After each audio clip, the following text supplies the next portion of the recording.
নূর একদম প্লেন ও সিম্পল গল্পের romantic movie এত সুন্দর করে কাহিনী তুলে ধরা হয়েছে যার কারণে আপনি মুভির ইমোশন ফিল করবেন।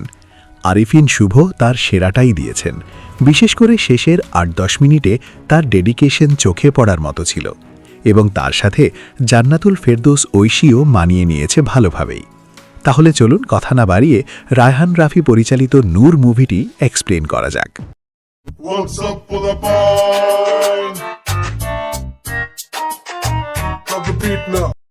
মুভির শুরুতে দেখা যায় নূর ঘুম থেকে উঠে চোখ বন্ধ রেখে ফ্রেশ হয়ে বন্ধু রাজুকে নিয়ে চায়ের দোকানের সামনে দাঁড়িয়ে থাকে, শুধু সকালে প্রথমবার শিউলিকে দেখার জন্য। শিউলি সেখানে আসে এবং তাকে দেখেই নূরের দিন শুরু হয়।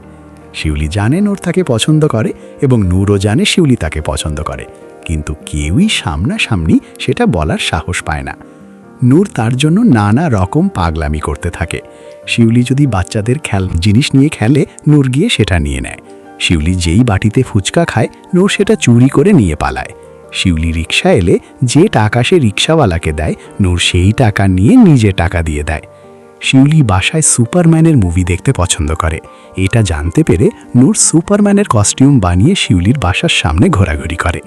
শিউলি সেটা দেখে তার ছোট ভাইকে নিয়ে আসে এবং নূরকে বলে সে একটা পাগল। এরপর দেখা যায় নূরের কাছে একটি বাক্স আছে, যেখানে সে শিউলির হাতে ছোঁয়া সব জিনিস জমিয়ে রেখেছে। একদিন নূর বাসা থেকে বের হতে গেলে তার বাবা তাকে বলে এভাবে ঘুরে না বেরিয়ে ফার্মেসিতে গিয়ে বসতে। নূর তার বাবাকে খুব সম্মান করে এবং ভয়ও পায়, কারণ সে গ্রামের সবার পরিচিত একজন চেয়ারম্যান। নূর ফার্মেসিতে বসে লুডো খেলতে থাকে। হঠাৎ সে দেখে রাস্তায় শিউলিকে দুইটা ছেলে ইফটিচিং করছে। এটা দেখে নূরের মাথা গরম হয়ে যায়। সেই রাতেই নূর গোবরে ভরা একটি পলিথিন আর একজন ছেলেকে সঙ্গে নিয়ে ইফটিজারদের বাসার সামনে যায় এবং পলিথিনটি ছুঁড়ে মারে। এতে ওই লোকের জামা নষ্ট হয়ে যায়। নূর সেখানে একটি চিরকুটো ছুঁড়ে দেয়, যেখানে লেখা থাকে ইফটিজিং স্বাস্থ্যের জন্য ক্ষতিকর। পরদিন সকালে নূর চোখ বন্ধ করে আগের মতো শিউলিকে দেখার অপেক্ষায় দাঁড়িয়ে থাকে, কিন্তু সেখানে তার বন্ধু বা চা বিক্রেতা কাউকেই দেখা যায় না। হঠাৎ শিউলি নিজেই তার সামনে এসে দাঁড়ায়। এত কাছে শিউলিকে দেখে নূর নিজেকে সামলাতে পারে না। সে খুব নার্ভাস হয়ে পড়ে, কারণ আগে কখনো এত কাছ থেকে তাকে দেখেনি। নূর বলে, আমি তোমার দিকে তাকাতে পারি না, আমার হার্টবিট বেড়ে যায়। শিউলি জিজ্ঞেস করে, প্রতিদিন সকালে এখানে দাঁড়িয়ে থাকো কেন? নূর কোনো চিন্তা না করেই বলে, আমি তোমাকে সকালবেলা না দেখলে আমার কিছুই ভালো লাগে না। কথাটা শুনে শিউলি হেসে ফেলে এবং নিজের একটি ছবি নূরের হাতে দিয়ে বলে, তাহলে আর সকালবেলা এখানে দাঁড়িয়ে থাকতে হবে না। এই কথা বলে সে হেসে চলে যায়। নূর ছবিটা হাতে নিয়েই আনন্দে মাটিতে বসে পড়ে। এরপর থেকে তারা একসাথে হাঁটে, একসাথে বসে, একে অপরের হাত ধরে ধীরে ধীরে খুব কাছাকাছি চলে আসে। এভাবেই দুইটি আত্মা এক হয়ে যেতে থাকে। একদিন নূর শিউলিকে তার খুব পছন্দের একটি জায়গায় নিয়ে যায়। সেখানে শিউলি নূরকে জানায় তার বড় খালার ছেলে বাঁধন একজন ডাক্তার এবং শিউলিকে বিয়ে করার উদ্দেশ্যে তাদের বাসায় আসছে। এটা শুনে নূর খুব টেনশনে পড়ে যায়। সে পাগলের মতো আচরণ করতে থাকে এবং বলে বাঁধন ভালো লোক না, সে শিউলির দিকে নজর দিয়েছে বলেই বিয়ে করতে চায়। এমন মানুষ কখনো ভালো হতে পারে না। নূরের এই পাগলামি দেখে শিউলি হেসে ফেলে। পরের দিন নূর বাঁধনকে পেয়ে তাকে রেল লাইনে আটকে রাখে তাকে মেরে ফেলার জন্য, কিন্তু দেখা যায় ট্রেনটি উল্টো পাশ দিয়ে চলে গেছে। নূর গিয়ে বাঁধনকে বলে, তুই শিউলিকে বিয়ে করতে পারবি না, শিউলি শুধু আমার। এই ঘটনা শিউলি জানতে পেরে নূরকে কড়া করে বলে, এমন কাজ আর কখনো করতে না। নূর বলে, কেউ যদি তোমার স্বপ্নেও আসে তাকেও আমি মেরে ফেলব, কারণ আমি তোমাকে ভালোবাসি। এই কথা বলে সে শিউলিকে মানিয়ে নেয়। একদিন নূরের বাবা এক লোকের কাছ থেকে জানতে পারে তার ছেলে গ্রামের আশপাশে একটি মেয়েকে নিয়ে ঘুরে বেড়াচ্ছে। এ নিয়ে গ্রামের মানুষ নানা কথা বলছে। এটা শুনে নূরের বাবা নূরের মায়ের ওপর খুব রাগারাগি করতে থাকে। নূরের মা গিয়ে সব কথা নূরকে জানায়। নূর বলে সে শিউলিকে কতটা ভালোবাসে তা তার মা জানে। নূরের মা বলে, এভাবে ঘুরে না বেরিয়ে তোর বাবাকে বল বিয়ের বয়স হয়েছে, তোকে বিয়ে করিয়ে দিতে। বিয়ের পর তো তোর মায়ের কথাই আর মনে থাকবে না। এটা শুনে নূর তার মাকে বলে, সবার আগে আপনি, তাই এসব কথা বলে কোনো লাভ নেই। নূরের মা তার বাবাকে বুঝিয়ে রাজি করায় এবং অবশেষে খুব আনন্দের মাধ্যমে তাদের বিয়ের আয়োজন করা হয়। সুন্দরভাবে বিয়ের কার্য সম্পন্ন হয়। বাসর রাতে নূর শিউলির জন্য অপেক্ষা করতে থাকে। শিউলি তার পছন্দের কোলবালিশ ছাড়া ঘুমাতে পারে না, তাই সেটি নিয়ে ঘুমাতে গেলে নূর বলে, এটা কি আমাদের মাঝখানে থাকবে? শিউলি বলে, হ্যাঁ। নূর বলে, না, আমাদের মাঝে কেউ থাকতে পারবে না, এমনকি এই কোলবালিশও না। এখন থেকে আমি নিজেই তোমার কোলবালিশ। শিউলি ব্যাপারটি সাবরিংভাবেই নেয়। এভাবে তাদের বৈবাহিক জীবন সুখে কাটতে থাকে। একদিন বাজার থেকে ফিরে নূর দেখে শিউলি আবার সেই কোলবালিশ নিয়ে ঘুমাচ্ছে। এটা দেখে নূরের মাথা গরম হয়ে যায়। নূর চায় না তাদের মাঝে কোনো কোলবালিশ থাকুক, কিন্তু শিউলি কোলবালিশ ছাড়া ঘুমাতে পারে না। রাগের মাথায় নূর কোলবালিশটি পুড়িয়ে ফেলে। এই ঘটনাটি শিউলিকে খুব কষ্ট দেয়। পরে নূর একটি চিরকুটে নিজের ভুলের জন্য শিউলির কাছে ক্ষমা চায় এবং শিউলির জন্মদিন উদযাপন করে। সেই রাত পর্যন্ত সব ঠিকই চলছিল। হঠাৎ শিউলির খালাতো ভাই বাঁধনের কাছ থেকে জন্মদিনের উইশ আসে। নূর বুঝতে পারে শিউলি এখনও বাঁধনের সাথে যোগাযোগ রেখেছে এবং বিষয়টি নূরের কাছ থেকে লুকিয়েছিল। এতে নূর খুব কষ্ট পায়। সে শিউলিকে আবেগের সাথে বোঝায় যে সে তাকে খুব বিশ্বাস করে, এমনকি ফেরেশতার মতো মনে করে। তাই তার সাথে যেন কখনো কিছু লুকানো না হয় এবং কোনো মিথ্যা না বলা হয়, কারণ এসব সে সহ্য করতে পারবে না। কিছুদিন পর নূরের মা জানতে পারে শিউলির মা অসুস্থ, তাই সে শিউলিকে দেখতে যেতে চায় এবং নূরকে বলে কিছুদিনের জন্য শিউলিকে তার মায়ের বাসায় রেখে আসতে। নূর বলে সে শিউলিকে ছাড়া থাকতে পারবে না। এটা শুনে শিউলি নিজের নাকের একটি দুল নূরকে দেয় এবং বলে যখন তাকে মনে পড়বে তখন এই দুলটা দেখবে, তাহলে ভাববে সে তার পাশেই আছে। পরদিন নূর শিউলিকে তার মায়ের বাসায় পৌঁছে দেয়। ঠিক তখনই সেখানে আসে বাঁধন। নূরের কথা মনে রেখে শিউলি বাঁধনের থেকে দূরে থাকতে চায় এবং তাকে জিজ্ঞেস করে সে কবে বাসা থেকে যাবে, কিন্তু শিউলির মা এই ব্যবহারটা পছন্দ করে না। সেই রাতে বাঁধন থেকে যায়। বাঁধন যে বাসায় আছে এটা নূর জানলে সে এসে নিয়ে যাবে বা কোনো ঝামেলা করবে, এই ভয়ে শিউলি বিষয়টা নূরের কাছ থেকে লুকিয়ে রাখে। পরদিন সকালে বাঁধন চলে যাওয়ার সময় শিউলির গায়ে হাত রেখে বলে যেন সে তার মায়ের দিকে খেয়াল রাখে।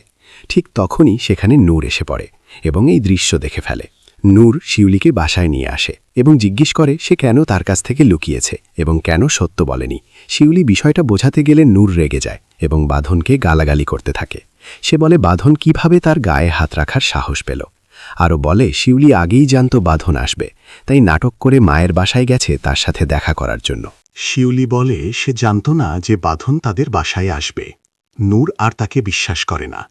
ঠিক তখন নূরের মা এসে জানতে চায় এত হইচই কিসের। শিউলি বলে এটা তাদের পার্সোনাল বিষয় এবং তাকে যেতে বলে।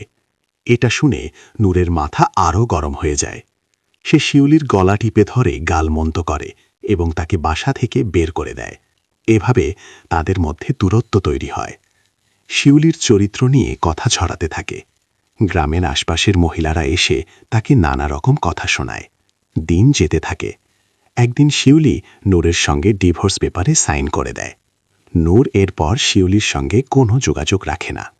শিউলি কষ্ট সহ্য করতে করতে শক্ত হয়ে যায়। নূরের বন্ধু এসে জানায় শিউলি তার জন্য ডিভোর্স পেপার পাঠিয়েছে। নূর সেই কাগজে আগুন ধরিয়ে দেয়। সে শিউলির সব স্মৃতি নদীতে ফেলে দেয়। কয়েক মাস পর নূরের বন্ধু এসে জানায় আজ শিউলির সঙ্গে বাঁধনের বিয়ে। খবরটা শুনে নূর দৌড়ে শিউলির বাসার দিকে রওনা দেয়, কিন্তু পৌঁছানোর আগেই শিউলি কবুল বলে ফেলে। নূর নিজের জুতো ঘুরে নিজের গালে মারতে থাকে। সে শিউলির পায়ে ধরে কান্না করে ক্ষমা চাইতে থাকে। তবুও শিউলি তার সঙ্গে যেতে রাজি হয় না। নূর সবার পায়ে ধরে কান্না করে অনুরোধ করে শিউলিকে তার সঙ্গে যেতে দিতে। শেষ পর্যন্ত তাকে সেখান থেকে বের করে দেয়া হয়। শিউলি এক দৃষ্টিতে নূরের দিকে তাকিয়ে থাকে। এরপর কয়েকদিন ধরে নূর বাঁধনের বাসার সামনে এসে শিউলির কাছে ক্ষমা চাওয়ার অপেক্ষা করতে থাকে, কিন্তু শিউলি সবকিছু এড়িয়ে চলে। এভাবে সময় যেতে থাকে সময়ের মতো।